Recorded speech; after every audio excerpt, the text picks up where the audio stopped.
Saviez-vous que Michael Jackson a enregistré plus de 37 heures de conversations privées avec son conseiller spirituel entre les années 2000 et 2001 ? Ces enregistrements sont restés conservés pendant plus de 20 ans, et lorsqu'une partie du contenu a été rendue publique récemment, une déclaration a particulièrement attiré l'attention. Il a affirmé que, s'il était empêché de côtoyer des enfants, il mettrait fin à ses jours. Cette phrase, à elle seule, attire déjà beaucoup l'attention. Mais elle devient encore plus étrange lorsqu'on se souvient du scandale qui a marqué sa vie. Beaucoup de gens soupçonnaient que sa relation avec les enfants n'était pas innocente, et c'est là que son nom est apparu à un endroit inattendu. Au cours des derniers mois, le département de la justice des États-Unis a publié des milliers de pages des dossiers de Jeffrey Epstein. Et sur l'une de ces images, Michael Jackson apparaît aux côtés d'Epstein, à l'intérieur de... Oui. S'agirait-il d'une coïncidence ? Ou existe-t-il une partie de cette histoire qui n'a jamais été vraiment racontée ? Dans la vidéo d'aujourd'hui, je vais te révéler quelle était la véritable proximité entre Michael Jackson et Jeffrey Epstein, et pourquoi. La mort de Michael soulève encore des questions à ce jour. Je suis le pasteur Antonio Junior, et je veux t'aider dans ta marche avec Dieu chaque jour. Alors, abonne-toi à ma chaîne et active la cloche de notification, d'accord ? Alors, allons-y. Michael Jackson n'a pas seulement été l'un des plus grands artistes de la musique, avant cela, il a été un enfant profondément blessé. Son père, Joe Jackson, faisait répéter Michael et ses frères depuis leur plus jeune âge, vers 5 ans, et la pression était très forte. Dans une interview célèbre, Michael a raconté qu'il se sentait mal rien qu'en voyant son père s'approcher. Il a dit que Joe restait assis, une ceinture à la main, à observer les répétitions, et que la moindre erreur pouvait se terminer par une agression. En plus de cela, le père appelait Michael gros nez tout le temps. Quant à sa sœur, Latoya, elle est allée plus loin et a accusé leur père d'avoir abusé d'elle, elle et une autre sœur. En ce qui concerne Michael, il n'a jamais dit clairement qu'il avait subi un abus sexuel, mais il ne l'a jamais nié clairement non plus. Il a toujours dit avoir grandi dans un environnement où aucun enfant ne devrait vivre. Il a dit qu'à l'âge de 7 ans, il était déjà dans des boîtes de nuit, qu'il voyait des choses qui n'étaient pas de son âge, et que pratiquement, não teve infância. Fais attention à ce que je vais te dire, parce que c'est ici que les pièces commencent à s'emboîter. Michael, après une enfance pratiquement volée, a construit le Ranch Neverland, un endroit avec des parcs d'attractions, un zoo et un cinéma, tout tourné vers l'univers des enfants. Il disait tout le temps qu'il voulait offrir aux enfants ce qu'il n'avait jamais eu lui-même. Et c'est là qu'est apparue la question que le monde s'est posée pendant des décennies. Était-ce la tentative sincère de quelqu'un qui n'a jamais surmonté sa propre enfance ? Ou bien quelque chose de plus effrayant se cachait-il derrière ? Et il y a plus. Et si Michael Jackson n'était pas le prédateur de l'histoire, mais plutôt une victime de quelque chose de bien plus grand ? Gardez bien cette question, je vais y répondre dans un instant.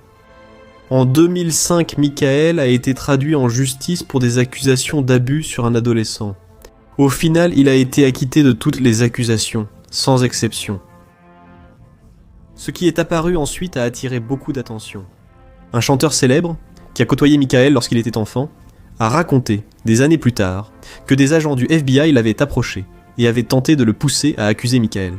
Il a dit qu'il avait refusé parce que Michael n'avait jamais rien fait avec lui, à part être poli et affectueux. Et cela a amené beaucoup de gens à croire que la pression contre Michael ne venait pas seulement des médias, mais aussi d'organismes officiels. Et le procès a pratiquement mis fin à la vie de Michael. Il n'est jamais retourné à Neverland. Il a commencé à vivre de plus en plus isolé, et 4 ans plus tard, malheureusement, il est décédé. La version officielle dit que Michael est mort le 25 juin 2009, à cause d'une overdose de propofol, un puissant anesthésique qui lui était administré par son médecin personnel. Ce médecin a été jugé et condamné pour homicide involontaire, c'est-à-dire lorsqu'il n'y a pas d'intention de tuer. Il a été condamné à 4 ans de prison, en a purgé 2, puis est retourné travailler dans le domaine de la santé. Mais les détails de cette nuit-là ont toujours suscité des doutes. Le médecin a mis plus d'1 heure à appeler les urgences. Il n'a pas correctement effectué les procédures de réanimation de base, même en étant cardiologue, et même après la mort, il n'a montré aucun remords. Au contraire, il a donné des interviews avec des propos durs sur Michael, un comportement pour le moins inhabituel pour un médecin. Il a dit que la famille de Michael n'a jamais accepté cette version des faits. Sa sœur Latoya a déclaré publiquement qu'elle croit qu'il a été assassiné, et que cela n'aurait pas été l'œuvre d'une seule personne. Selon elle, Michael disait souvent qu'on pourrait le tuer à cause de son catalogue musical et de la fortune qu'il possédait. Et son fils, Prince, a été encore plus direct. Devant un tribunal sous serment, il a affirmé que son père pleurait beaucoup et disait qu'on essayait de le tuer. Et, selon un enregistrement audio qui a circulé après sa mort, Michael aurait dit lors d'un appel dans ses derniers jours qu'il existait un groupe très puissant qui voulait se débarrasser de lui. Et, à la fin, il aurait dit que sa plus grande peur n'était pas de mourir, mais de laisser ses enfants sans protection. Après sa mort, une note manuscrite de Michael Jackson est apparue avec une phrase très forte. « Ils essaient de me tuer. Le système veut me tuer à cause de mon catalogue. » Michael possédait 50% du catalogue de Sony, y compris les chansons des Beatles, et cela valait des milliards de dollars. Et il a fait quelque chose que presque aucun artiste n'a eu le courage de faire. Il s'est exprimé publiquement et a traité le président de Sony de démon. Il a dit que l'entreprise voulait le détruire. Il a dit qu'il n'accepterait jamais qu'un artiste noir voie plus grand qu'eux. Autrement dit, Michael affrontait de front l'un des plus grands empires de l'industrie du divertissement. Et il faisait cela pratiquement tout seul. Maintenant, revenons aux documents publiés par le FBI dans l'affaire Epstein. Au milieu de milliers de pages, de photos et de témoignages, le nom de Michael Jackson apparaît, et sur l'une des images, il est aux côtés de Bill Clinton et Diana Ross, l'une des plus grandes chanteuses de l'histoire des États-Unis. Les fans ont rapidement identifié que la photo provenait d'un événement caritatif. Les enfants qui apparaissent sur l'image sont les propres enfants de Michael et le fils de Ross. Mais il y a un détail qui attire l'attention. Cette même photo a commencé à circuler sur internet comme s'il s'agissait d'une preuve de crime. Les visages des enfants ont été volontairement floutés, donnant l'impression qu'ils étaient victimes de trafic, alors qu'en réalité, c'était ses propres enfants. Sur une deuxième photo, Michael apparaît aux côtés de Jeffrey Epstein à l'intérieur du manoir de Palm Beach. C'est cette image qui a suscité le plus de commentaires. Mais le garde du corps qui était avec Michael ce jour-là a expliqué le contexte. Michael visitait des maisons à vendre dans cette région, et la propriété d'Epstein n'était qu'une parmi environ 30 maisons qui faisaient partie de la liste. À l'époque, Epstein n'était même pas une personnalité publique connue, et lorsque Michael visitait la maison, Jeffrey a simplement demandé une photo, comme n'importe quel propriétaire pourrait le faire en recevant un artiste célèbre. Selon le récit, ce fut un contact rapide, quelque chose qui n'a pas duré plus de 30 secondes. Dans les dépositions officielles qui font partie des dossiers, l'une des victimes d'Epstein a déclaré sous serment qu'elle avait rencontré Michael lors de cette visite. Selon elle, cependant, rien d'inapproprié ne s'est passé entre eux. Et pourtant, chaque fois que de nouveaux documents de l'affaire Epstein apparaissent, alors que des noms de politiciens et de milliardaires sont mentionnés, c'est Michael Jackson qui finit à nouveau à la une. Son propre neveu en a parlé publiquement. Il a dit que plus les gens parlent d'Epstein, plus les médias détournent l'attention vers Michael Jackson, un homme qui est déjà mort et qui ne peut plus se défendre, et que pendant ce temps, les noms qui ont encore du pouvoir et de l'influence ne reçoivent presque pas la même attention. Et c'est ici que les deux histoires se rejoignent. D'un côté, Jeffrey Epstein a mis en place un réseau qui impliquait beaucoup de gens puissants. La règle était claire, celui qui entre ne peut dénoncer personne, parce que tout le monde a quelque chose à cacher. Chacun protégeait l'autre grâce au secret. Et de l'autre côté, il y a Michael Jackson. Il a grandi parmi des gens riches et célèbres, fréquentant les mêmes endroits et côtoyant les mêmes personnes. En même temps, il parlait tout le temps des enfants, d'une manière qui mettait beaucoup de gens mal à l'aise. En tant que l'un des hommes les plus puissants de l'industrie musicale.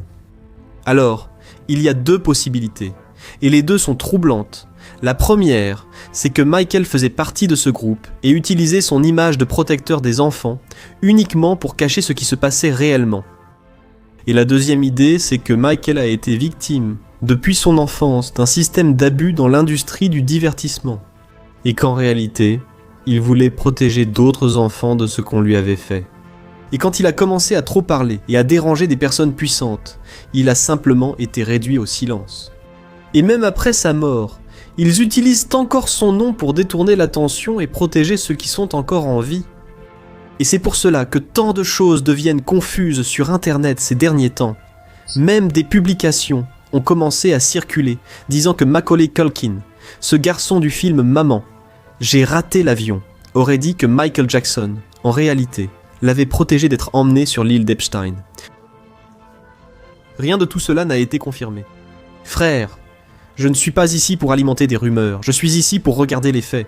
Et, sincèrement, plus j'observe cette histoire, plus je crois que Michael a été une autre victime de ce système maléfique, plutôt que le monstre que les médias ont voulu créer pour le détruire. Frère, ces documents n'ont pas fait surface par hasard maintenant. Dieu met tout en lumière en ce moment. Et la Bible en parlait déjà. C'est écrit dans Éphésiens, chapitre 5, versets 11 à 14.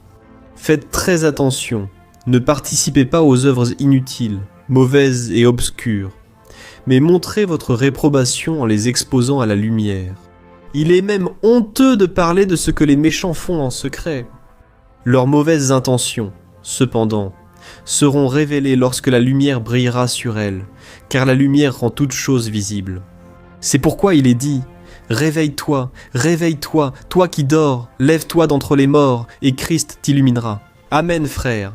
Jésus revient, et nous ne pouvons plus faire semblant d'être croyants.